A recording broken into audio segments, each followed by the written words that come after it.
मंत्र उच्चारण किए, उसकी थोड़ी सी जुबान खुली और रोके कहने लगा, भैया मैं तेरा छोटा भाई धुंधकारी हूँ गोकर्ण, और मैं अपनी इस प्रेत आयु से बड़ा दुखी हूँ, किसी तरह से मेरा उद्धार करवा दे। विद्वानों से पूछा, मेरा भाई प्रेत बन गया है, कोई ऐसा उपाय है जो हमारे भाई का उद्धार हो जाए? कुछ विद्वानों ने कहा, सप्ताह पारायण विधि से श्रीमद् भागवत महापुराण की कथा का आयोजन कराओ। एक बूढ़े ब्राह्मण 7 गांठ की लाठी से चल के आते हैं, कथा प्रारंभ होती है, उस धुंधकारी को निमंत्रण दिया जाता है कथा सुनने के लिए। लाठी के नीचे छिद्र में, बांस के छिद्र में बैठ के कथा सुनता है। कथा संपन्न होती है, जब निकल के जाता है तो एक दिन, पहले दिन में पहली गांठ फट गई, दूसरे दिन दूसरी, तीसरे दिन तृतीय, 7वें दिन संपूर्ण बांस फटा, एक दिव्य रूप में आके खड़ा हो गया। भगवान का ऊपर से विमान आया, बैठिए धुंधकारी, तुमने भगवान की कथा को बड़े मन लगा के सुना है, और भगवान ने इन पार्षदों को भेजा है, विमान में धुंधकारी बैठ के और मोक्ष प्राप्त वैकुंठ की ओर चले गए। बोली भक्तवत्सल भगवान की।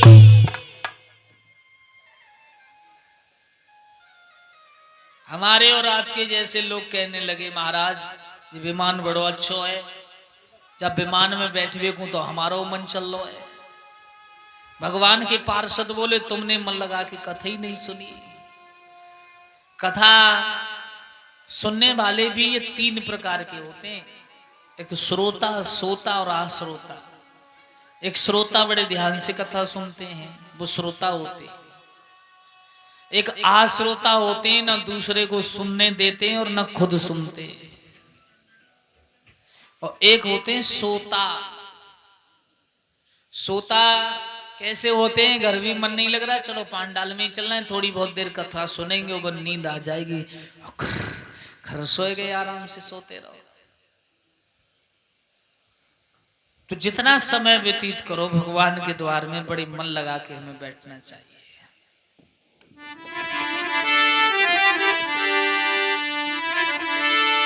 अरे बालाजी महाराज तेरी जय हो,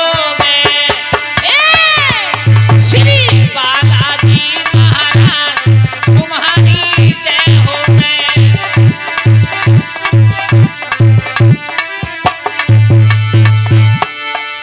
जय हो मैं, जय हो मैं, जय हो मैं, जय हो मैं। तुम पूर्ण की जो काज तुम्हारी जय हो मैं। श्री बालाजी महाराज तुम्हारी जय हो मैं।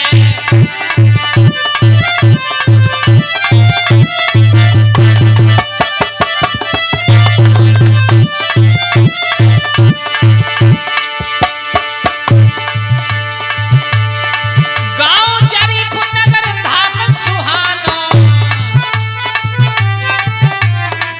गाँव जरीपुर नगर धाम सुहाना,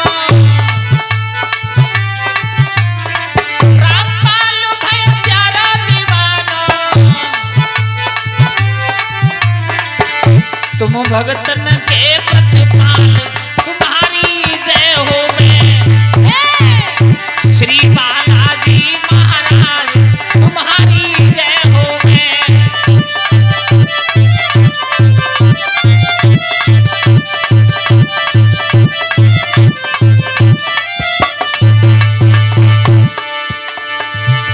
श्री बालाजी महाराज तुम्हारी जय हो मैं। श्री बालाजी महाराज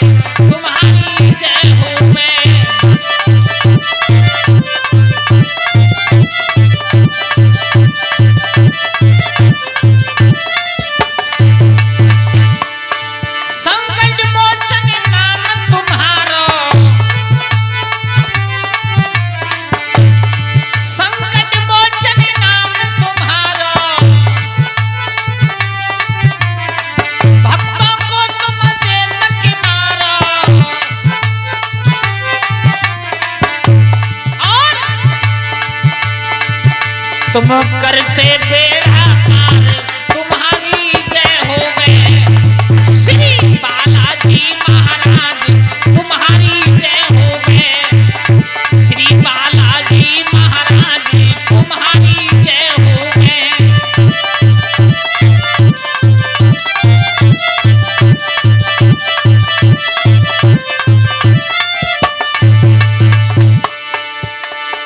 रामचंद्र की करी सहाई,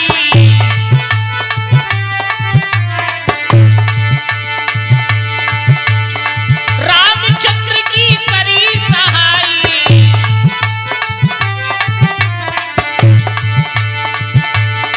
लाए सजीवन बूटी जी आई। तुम कृपा करो प्रभु आई तुम्हारी जय होवे। मेरे बालाजी महाराज तुम्हारी जय होवे।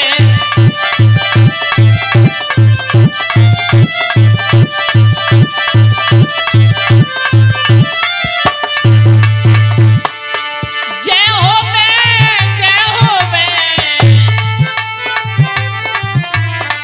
जय होवे प्रभु जय होवे। श्री बालाजी महाराज तुम्हारी जय होवे। श्री बालाजी महाराज तुम्हारी जय होवे।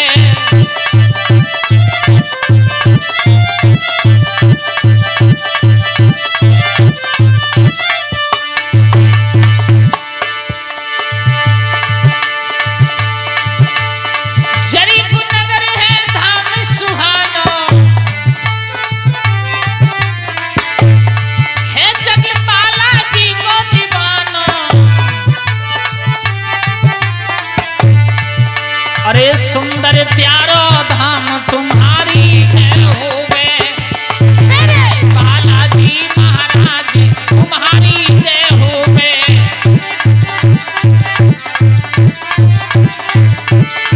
बालाजी महाराज तुम्हारी जय होवे।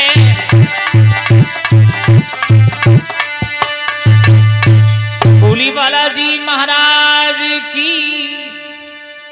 भगवान सूत जी महाराज सौनक ऋषियों को कथा श्रवण करा रहे हैं। देखिए 88,000 ऋषियों के साथ बैठे हुए भगवान सूत जी सौनक ऋषियों को कथा श्रवण करा रहे हैं। हमारे और आपके जीवन में सत्संग और कथा बहुत जरूरी है।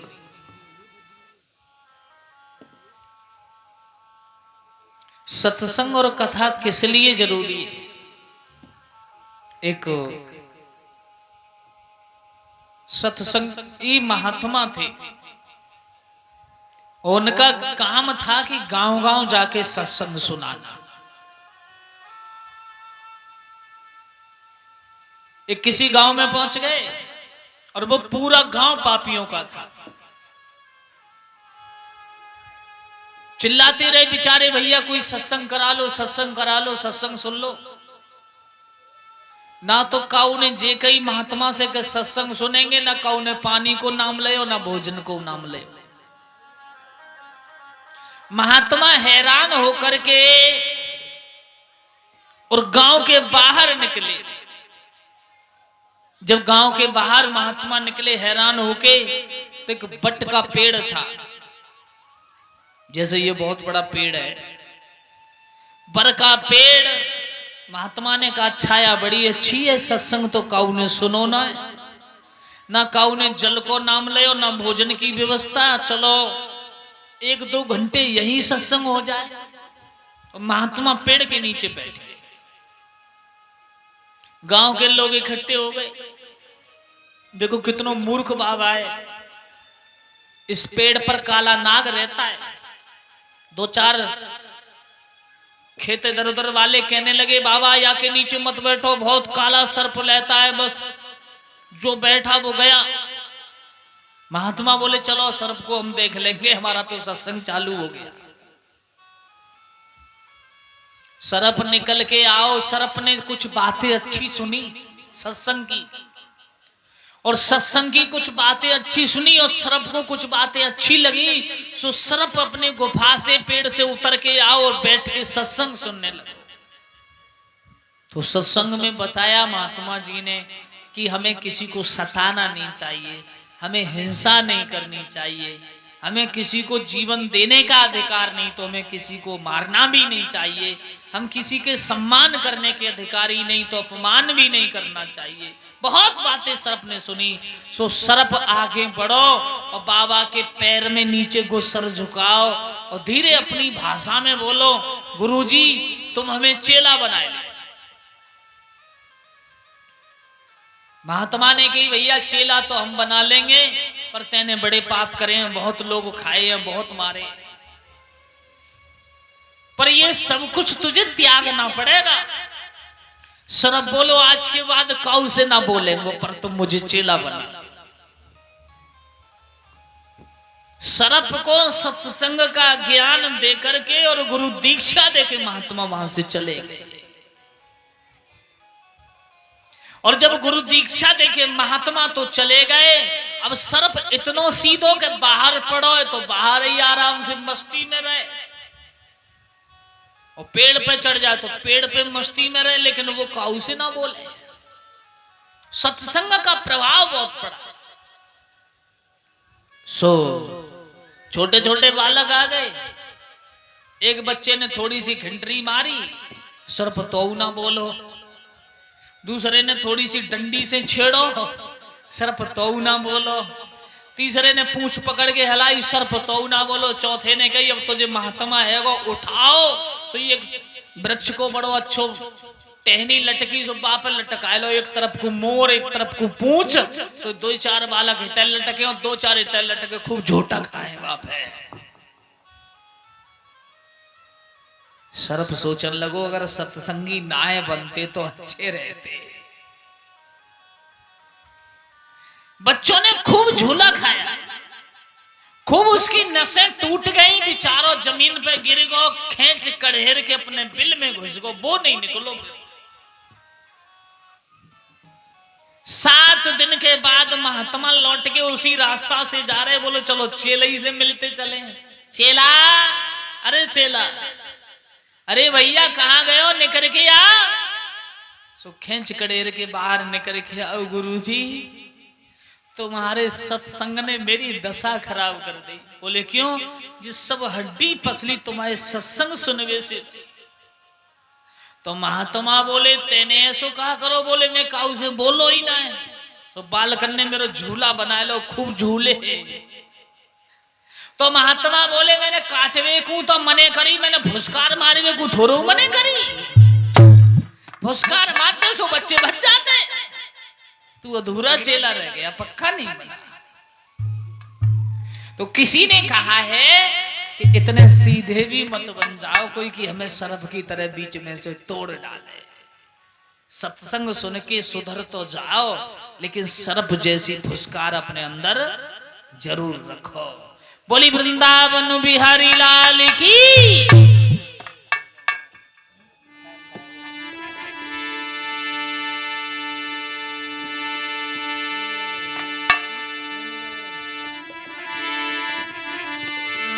आरती करा दें, अब